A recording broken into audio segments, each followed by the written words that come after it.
You know what happens after the millennial kingdom in the Bible? I used to be a premill, rapture, all that stuff, and it never really sat right with me because of there's just so much fear involved in what's about to happen and everything. Constant false prophecies about when Jesus is going to return.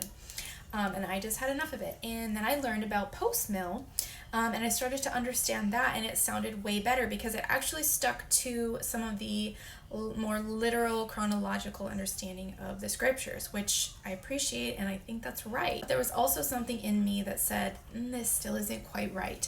And then I listened to a couple people who said, well, keep reading in the Bible what happens after the millennial kingdom. Because I was already on board with the millennial kingdom has already happened. Like, Jesus is now ruling and reigning. He's king on the throne, all that stuff. Post-mill is not exactly adhering to that it's literal. What happens next after the millennial kingdom is in Revelation 20, verse 7 and 8. And it says that the devil is loosed from his prison to go out and deceive the nations one last time. Now, I am of the mind that it is incredibly important to understand the Bible as literally, as historically, contextually accurate, and chronologically interpreted as possible, and that is what this view intends to do, and I believe that it is the most accurate out of any eschatology I have ever heard. Bear in mind, I already had a foundation in post-mill eschatology, and so this made a lot more sense to me a lot more quickly than it might make sense to you. So first of all, we have Jesus's birth around this time frame, okay?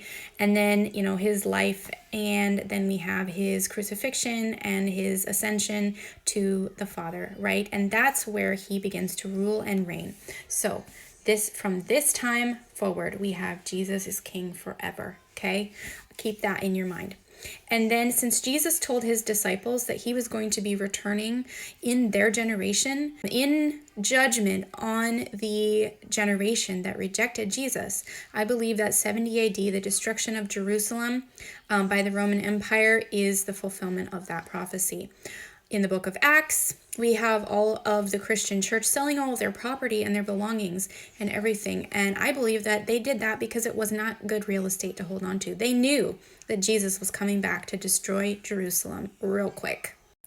And then after that happened, some time passes, and I believe this is the tribulation period where all of the this business is fulfilled. We have the beast system, the Antichrist, and all of the saints are martyred. All of the saints who are going to lose their lives for their testimony of Jesus, that's when this happens, okay? And Jacob's trouble, by the way, that's this.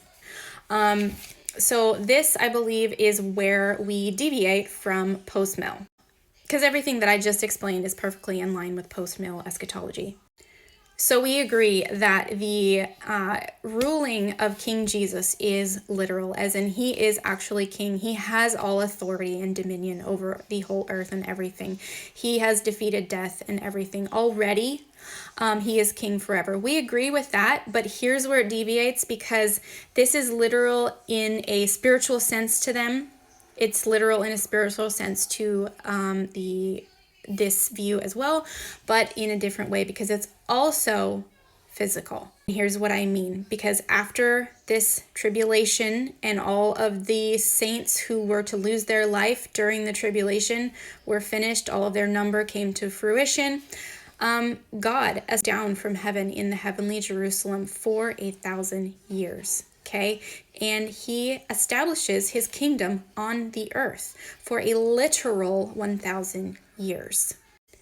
At this first point of establishment, we have the first resurrection, which is the martyred saints. All of these saints who lost their lives for the testimony of Jesus, right here, get to rule and reign with Christ for that 1,000 years. And the remainder of still living population on the earth, who made it through the tribulation, get to live on the earth under the rulership of Jesus, who rules with an iron scepter, and under the saints. Now here's where we get to Revelation 20, verses 7 and 8. Satan is released for a short season at the end of that literal 1,000 years. Why is he released? To be able to go out and deceive the nations one final time. And I believe that in order for him to be able to deceive the nations, this situation right here has to be hidden from the earth's population. But keep in mind, Jesus is king forever, still, for eternity. He's still king. He's still ruling and reigning. It's just the literal physical embodiment of that rulership is hidden from us at the moment. So Satan gets to do his shenanigans for this short season, which I think is less than 1,000 years. I don't know how long, but it's less. That's what I think.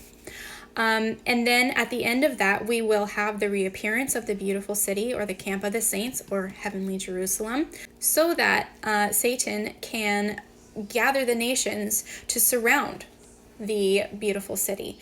And then that's when fire rains down out of the beautiful city and consumes them. And then we have the great white throne judgment, where all of the dead who have ever lived on the earth since before this time and have died will be resurrected. That's the second resurrection. They will be brought before the throne of God, and the books will be opened. Those who do not have their name written in the Lamb's book of life, Jesus, will be thrown into the lake of fire, where the beast and the false prophet already are. Those characters were here. Beast system way back here. They got thrown into the lake of fire here. Okay? And now, at the end of all of this business, Satan and death and Hades will also be thrown into the lake of fire, and then those remaining who have their names written in the Lamb's book of life will exist in this eternal kingdom forever. So Post Mill says that he is literally ruling and reigning forever, okay, but in a spiritual sense, and that us Christians need to take over the world for Jesus, and then eventually, someday, he will physically return once everything has been taken over. I have a part 2 about that specific little subject right there, but that's where I disagree, because that's not being faithful to a literal understanding of the text, to a chronological understanding, because it kind of just does away with Revelation 20 totally. Like, Satan's short season, what is that then if everything is just kind of spiritual and we're just slowly taking over the world for Jesus? You got to be faithful to what it actually says. Why does this matter? Why does it matter to Christians? I think it matters because if it's true, that means everything else is a lie. And where do lies come from?